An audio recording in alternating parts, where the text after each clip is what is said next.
G-O-O-D-M-O-R-N-I-N-G.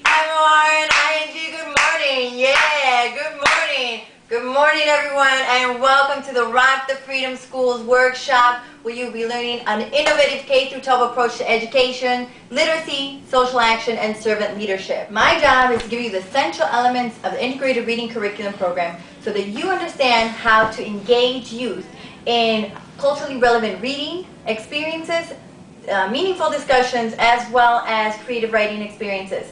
We'll pay particular attention to strategies that engage high school and middle school students, along with activities that engage them in cooperative group learning, conflict resolution, social action, and servant leadership. I'm going to show you some exciting ways today to engage youth, foster a love of reading, and have lots of fun in the process. So before we begin, we're going to start off with a Freedom School Way name game.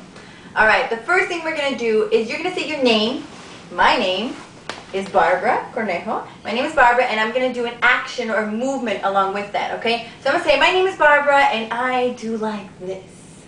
And then the person to my right, immediately, you're going to say, my name, her name is Barbara, and she does like this, and then you're going to say your name, do an action, and whatever you do. And we're going to continue. It's called total recall until we get all the way to the end. And the last person, the person immediately to my left is going to have to say everyone's name and everyone's action. And if anything, by the end of today, you will also leave with knowing somebody else who is participating in the workshop along with their name and hopefully where they come from. So I'm going to go ahead and say, my name is Barbara, I'm from Chile, and I do like this.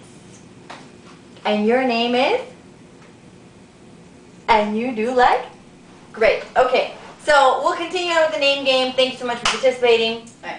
In Freedom Schools, we have what we call a cooperation contract. A cooperation contract is very different from what we have in normal traditional schools where we have rules. Okay, a Freedom School cooperation contract is embedded with expectations. There's shared expectations of what you, the scholar, and I, as the teacher, both have of each other. So we're going to come up with our own cooperation contract because the difference is, rules are what? Who comes up with rules? You're right, administrators, school teachers, buildings. But who comes up with expectations? We do together. So it's a completely different process. The other problem with rules in schools is that rules are negative. So they begin with a don't run, don't chew, don't eat, don't do this, don't do that. Well, the rule says don't run in class. It didn't say I can't skip through class now, did it? So the problem is, in regular traditional settings, we're not telling children what the appropriately desired, socially desired behavior is. We're just telling them what we don't want them to see do. But in Freedom Schools, we actually tell them what the desired behavior is. So we're going to make our own cooperation contract on what we expect of today's workshop and what we need to do together so we can work cooperatively and get all the objectives and all the outcomes met of our session. So the first thing I want us to do is come up with maybe about 5 different things that we all expect out of the workshop or that we need to have in order to complete this workshop effectively. So if you don't mind, the first one, I'm really concerned always about our safety.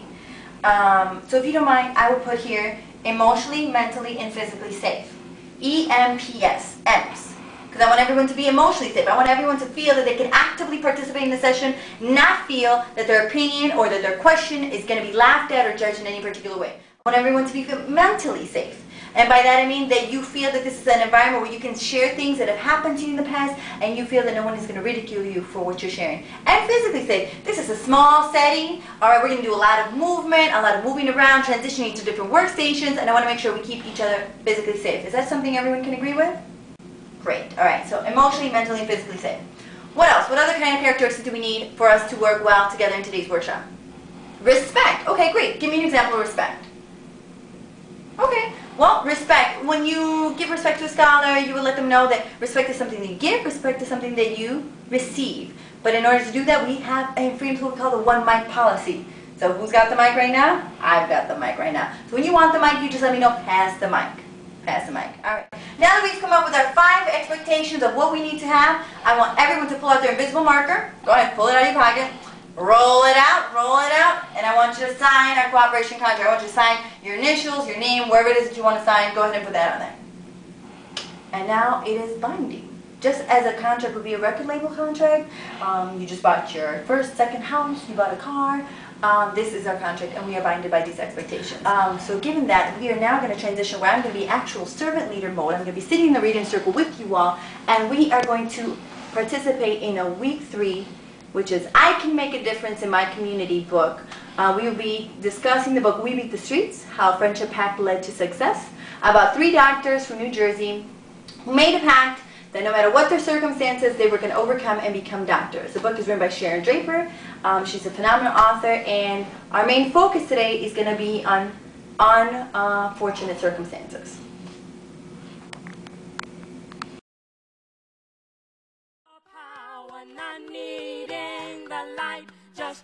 Good job, good job.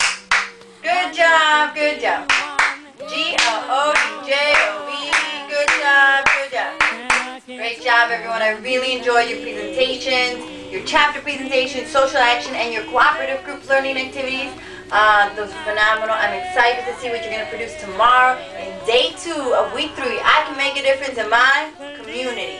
That's all we have for today. I look forward to joining you in our next workshop at National Alliance for Black School Educators. This is Barbara Cornejo signing out.